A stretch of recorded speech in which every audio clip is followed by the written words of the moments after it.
जंगल में बारिशों का मौसम शुरू ही होने वाला था। सभी पक्षी अपने घरों में अनाज इकट्ठा करने में लगे हुए थे। टूनी चिड़िया भी अनाज को अपने घरों में रखना शुरू कर दिया था। पर उधर कालू कौवा, गोरी कौवी तो बस मौज मस्ती में लगे हुए थे। एक दिन की बात है, हरियाली तोती कालू कौवे से कहती है, कालू, क्या तुम अनाज नहीं इकट्ठा करोगे? बारिशों का मौसम शुरू ही होने वाला है। हमने तो पूरी तैयारी कर ली है। तुझे क्या दिक्कत है? अभी तो बहुत दिन बचे हैं, हम कल कर लेंगे। तू अपने काम से काम रख।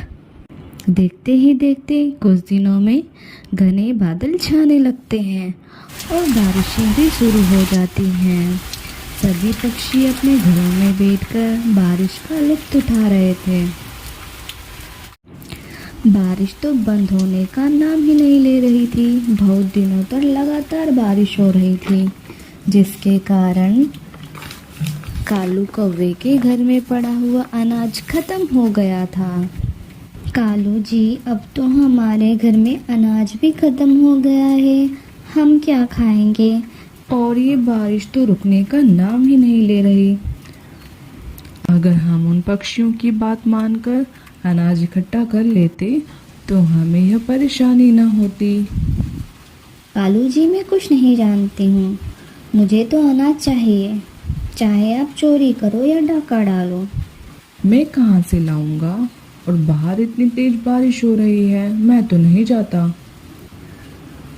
उधर टूनी और टूने के घर में वह बारिश का बैठकर लुत्फ उठा रहे थे। टूना जी, बारिश तो इस बार बहुत दिनों तक हो रही है। अच्छा हुआ हमने पहले से ही इंतजाम कर लिया।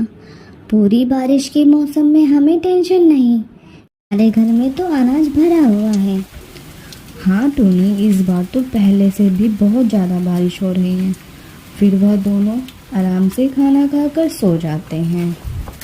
उधर कालू कौवा गोरी कौवी के कहने पर टूनी चिड़िया के घर आ जाता है और वह खिड़की से देखता है कि उसके घर तो बहुत सारा अनाज पड़ा हुआ है।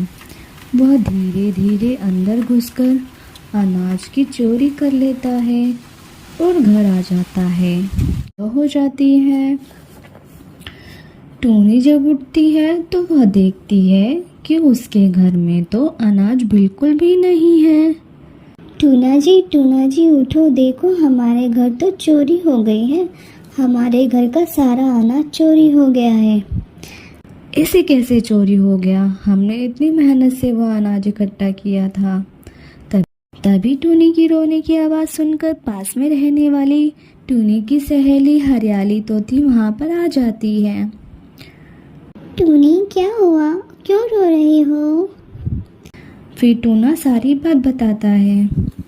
ये जरूर उन कौवों का काम होगा। उन्होंने सारा टाइम मौज मस्ती में गुजार दिया था। मैंने उन्हें कहा भी था कि तुम अनाज क्यों नहीं इकट्ठा करते, पर उन्होंने मेरी बात का मजाक बना दिया। मुझे पूरा यकीन है उन्होंने ही चोरी की है।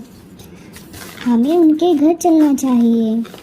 फिर वह सरपंच चाचा को भी अपने साथ लेकर उसके घर जाते हैं कि सरपंच चाचा इसका फैसला करेंगे। गौरी, तुम लोगों ने टूनी के घर से अनाज चोरी किया है। चोरी? क्यों झूठ बोल रहे हो? हरियाली तोती कहती है, तुमने ही चोरी की है। तुमने पहले कोई भी इंतजाम नहीं किया था। मैंने खुद देखा है। अब तुम्हारे पास घर में इतना सारा अनाज कहाँ से आ गया? अब तुम झूठ नहीं बोलो, तुम्हारी चोरी पकड़ी गई है।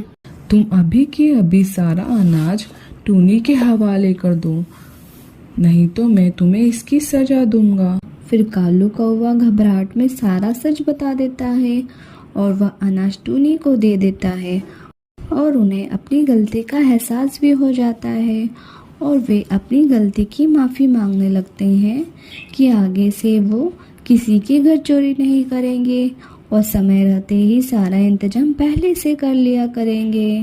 तो दोस्तों, यह कहानी आपको कैसी लगी? आप कमेंट में ज़रूर बताएं। और भी अच्छी कहानी सुनने के लिए आप हमारे चैनल को लाइक, शेयर एंड सब्सक्राइब करें। धन्यवाद दोस्तों।